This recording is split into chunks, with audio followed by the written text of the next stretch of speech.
Yo, what is going on, guys? So we are back with another video for you here today, and in this one we're going to be looking at this game called Flash Party. If you've never heard of this game, it's a mobile game that's aiming to be something similar to Super Smash Bros. I mean, it's very obvious right off the bat from the art style to the gameplay. It just looks a lot like Super Smash Bros. They share a lot of similarities, and the main objective of this game is of course the same thing as Smash Bros., where you're on a platform and the goal is to either knock your enemy out by hitting them far enough that they can't recover, or to injure them enough that their percentage goes high enough that you can just hit them and just send them flying out of the map. It's basically like same exact way that Smash Bros. Works. Now, before we get into the main details of the game, I do want to give a shout out to Discord user Tyron because of the fact that he's the one that actually showed me this game. So thank you for the suggestion on showing me this game so I could make a video on it. And he does have a YouTube channel where I believe him and his team are actually making a realistic FPS game for mobile and PC. So if you're interested in keeping up with all of their latest updates, make sure you guys go ahead and check out their channel.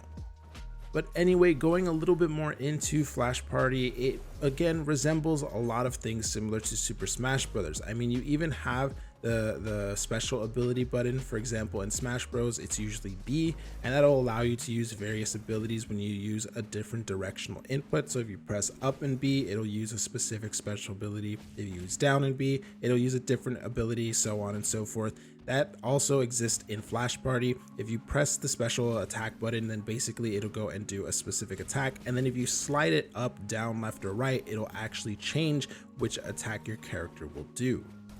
Now, just like Smash Bros as well, there are a variety of different characters, and all of them do have different special abilities as well as just ways of attacking. So if you really do want to change up the gameplay, then you can go ahead and play different characters because they will have different styles of playing, you know, and actually fighting.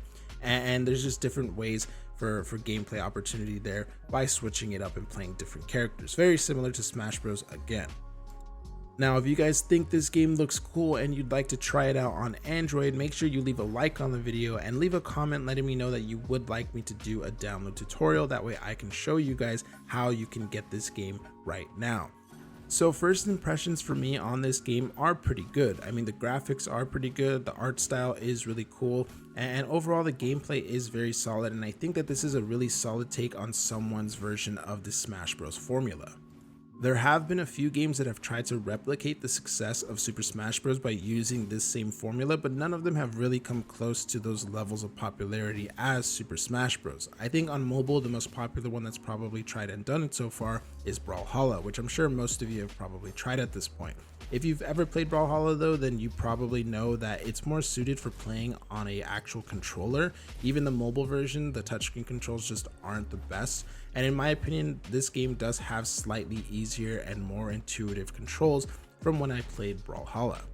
That's not to say that they're perfect though. Like I mentioned, this does share a lot of similarities to Smash Bros, and that also goes for the special ability button. Like I mentioned, if you press the special ability, you will use a specific ability similar to in Smash Bros when you'll press the B button, which is the special ability button.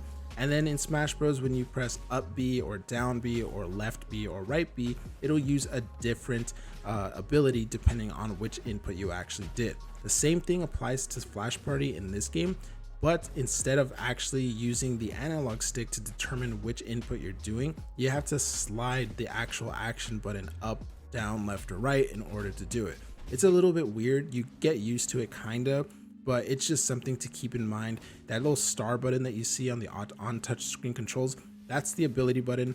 In order to use the various abilities, you would basically press it and then swipe down or swipe up and things like that. I'm sure if I played more and more games, eventually it would become natural and I would just start to get used to it, but it is something to keep in mind, and it isn't always accurate. Sometimes I wanted to do the up ability, but you know, it just did the normal one, or it thought that I was swiping to the right or something. So sometimes it's not entirely accurate. Still though, I do think that this is a fun game regardless of that small issue. I do think that eventually you would probably get used to it, and once you do, there is a really cool game behind it. I mean, this game, it feels a lot like Smash Bros. There isn't much more to say besides the fact that it feels a lot like Smash Bros. On your phone. Obviously, the characters are unique and stuff, so you're not going to get specific Smash Bros. Characters in this game or anything like that, but it's still an awesome game to actually go and play. It plays very smoothly, and again, the graphics are great, and the gameplay is solid. Now, the last thing I want to mention before we end this video is the fact that it seems like there is an in-game energy system. As you guys can see in the bottom right there on the battle button, right below it, there's this little diamond looking thing, and on it, it showed I had 140 out of 200 left. Every time I completed a match, it took off 20 diamonds or whatever those things are called. And I'm assuming that once I get to 0, I will no longer be able to play a game. Now, I'm sure there are ways to earn more diamonds or whatever it is to actually go and keep playing, but it seems like something that's really weird to actually add into a game that you potentially want to grind. I mean, why, if they're taking off 20 and I only have 200, that means I can only play 10 games. Why would I only want to play 10 games if I want to grind this game and potentially have to spend in real life money? That way I can go ahead and buy more diamonds or whatever it is. It's just a little weird that they added that in the first place, and it feels a little bit antiquated. It's just, you know, something that we used to see in mobile games like in 2010, and for some reason this game has it now. I don't know, it's just a little bit weird.